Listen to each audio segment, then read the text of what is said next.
Спасибо. Thank you so much. Thank you.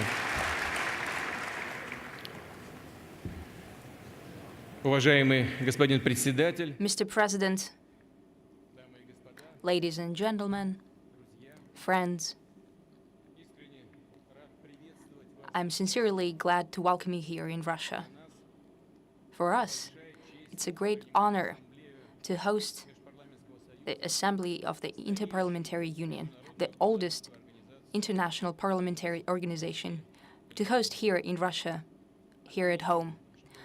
I'd like to say that today's forum is the most representative forum in the whole 128 years of history of the Union. Over 160 delegations, 96 speakers, 2,400 participants. The agenda is extensive as well. Ahead of you are discussions on such topical issues as human rights and freedoms, fighting terrorism, sustainable global development, role of women and youth in politics and economy. And I know that the work has almost already started. It is quite symbolical that this meeting is taking place in St. Petersburg. It was here in this city at the beginning of the last century when the first Russian parliament has started its work. It was called State Duma. Parliamentarian traditions and law-making practices and culture were taking shape. This legacy, these lessons of history, are crucial for us today, as well as the expertise of our international colleagues in lawmaking and party building. Your experience, ladies and gentlemen, dear friends. In today's Russia, the independence and high status, the key mandate of the parliament, are enshrined in the main law of the country, the Constitution. In the next year, it will celebrate 25 years. At the same time, we'll consistently follow the path of the development of democratic and representative institutions of power, raising the authority and the significance of the legislative branch of government. Dear friends, across the globe, parliaments are those who express the will of the nation, and they play the leading role in developing the national plans for development. Also, a crucial role in finding solutions to common threats and challenges. They're common for all of us. And one of those, I believe, is the erosion of the international law and the very culture of interstate dialogue. Unfortunately, it is so. Unfortunately, that's the practice of today. You, like no other, know the value of law and legislation, the dialogue and discussion. That is the basic foundation for interparliamentary work.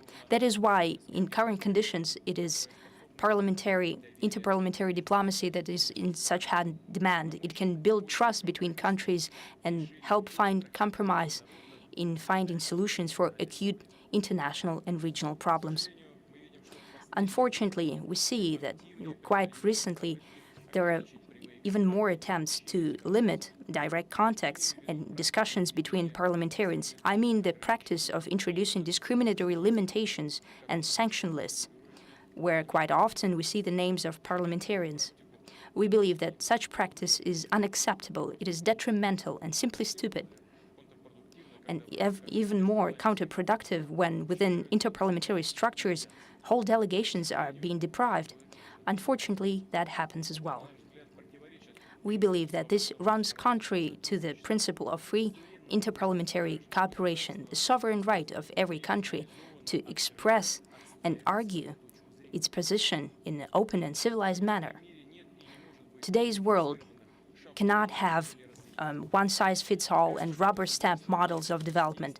Each country has its natural and inarguable right to define by itself its own destiny, as it is enshrined in the UN Charter. Efforts to interfere in the life of sovereign countries without knowledge, without consideration for local peculiarities, wreaks only havoc. Such ill-conceived interference from outside has brought the destabilization to North Africa and Middle East. It has brought growing terrorist threat and destabilized the region. I believe that fighting terrorism should be done without double standards, without hidden agendas, without using radicals to someone else's political goals, and of course, only by joining efforts, only together. Many a time, Russia has called upon the global community to create a wide coalition in fighting terrorism, and we still believe it is crucial in building real partnership in fighting terror. You know what kind of efforts our country makes in stabilizing military and political situation in Syria. Over the past 2 years, the territory controlled by terrorists has shrunk manifold. Some large settlements were liberated. A significant blow to the terrorist infrastructure has been dealt. I would like to highlight that we are acting in agreement with the authorities of the Syrian government and strictly in accordance with international law. Recently, the Astana format in Kazakhstan has put on paper the agreements on 4 de-escalation zones in Syria. They were reached together with guarantor countries Russia, Iran, and Turkey, and with the support of many other states. Such agreements create conditions to implement UN Security Council Resolution 2254 on the basis of direct dialogue between government and opposition, in joining their efforts to the end of elimination of the terrorist hotbed, in instating peace and providing the unity of Syria. We believe that the global community should think about post-war rebuilding of the state. In what form, in what shape, and the assistance should be rendered, as well as to the other states in the region, how to facilitate their socioeconomic development, how to strengthen state institutions, including the legislative branch.